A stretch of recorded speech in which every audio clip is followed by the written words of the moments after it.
একটা শিশুর early childhood development শুরু হয় তার বাসা থেকে, বা আমরা অন্যভাবে যদি বলি, শিশুর প্রথম স্কুলই তার পরিবার। কথাগুলো বলবো আজকে ইউনিসেফ হু হার্ভার্ড ইউনিভার্সিটির রিসার্চ অনুসারে। একটা শিশুর প্রাথমিক বয়স 0 থেকে 8 বছর, এটা শুরু হয় তার বাসা থেকে। প্রথম 3 বছর ইনফ্যান্ট থেকে টডলার পিরিয়ড, যার মাধ্যমে শিশু ইমোশন বুঝে, ভাষাগত দক্ষতা অ্যান্ড সামাজিক যে রেসপন্স সেটা বুঝে। দেন শুরু হয় ওর 0 থেকে 5 বছরের যে জার্নি, সেটা হচ্ছে ওর প্রি স্কুলের জন্য রেডি হওয়া। অ্যান্ড এই সব কিছুই শিশুটা শিখে তার পরিবার থেকে।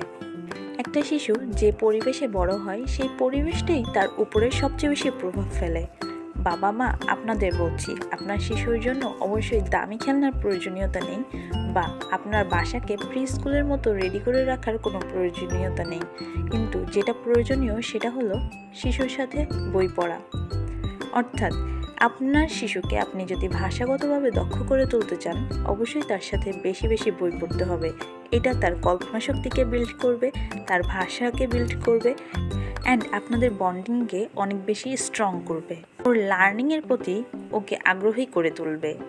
দ্বিতীয় যেটা, সেটা হচ্ছে ওর সাথে প্রচুর কথা বলা, গান গাওয়া বা ওর নাম ধরে ডাকা। প্রতিটা বাচ্চাই তার বাবা মায়ের কণ্ঠস্বর শুনতে অভ্যস্ত। তার সাথে বেশি বেশি কথা বলুন, যাতে ও শব্দের সাথে অর্থের সংযোগ করতে পারে। ওর সাথে গান গান। আপনার প্রফেশনাল সিঙ্গার হওয়ার প্রয়োজনীয়তা নেই, আপনার বাচ্চার জন্য আপনিই সেরা সিঙ্গার। তাই ওর সাথে বেশি বেশি গান গান, এতে ওর শব্দের যে ভাণ্ডার সেটা সমৃদ্ধ হবে, ওর মনে রাখার ক্ষমতা বৃদ্ধি পাবে, অ্যান্ড অবশ্যই আপনার সাথে তো ওর স্ট্রং বন্ডিং হবেই।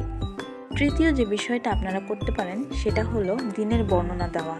যেমন আমি আমার মেয়ের সাথে ঘুমানোর সময় বলি, তুমি আজকে কি করেছো, কোন জিনিসটা তোমার ভালো লেগেছে। এইরকম বিষয়গুলো প্রতিদিনের যে বর্ণনা বা প্রতিদিনের যে ঘটনা, সেই ঘটনাগুলো আপনারা ওর সাথে আলোচনা করতে পারেন ঘুমানোর সময়। এতে ওর শব্দের সাথে সাথে মনে রাখার ক্ষমতাও বৃদ্ধি পাবে। চতুর্থ যে বিষয়টা সেটা হলো খেলার মাধ্যমে শেখা। অ্যান্ড পঞ্চম যে বিষয়টা সেটা হচ্ছে রুটিন অ্যান্ড সিকিউরিটি। এটা আপনার বাচ্চাকে সেফ অ্যান্ড কন্ট্রোল রাখতে সাহায্য করবে।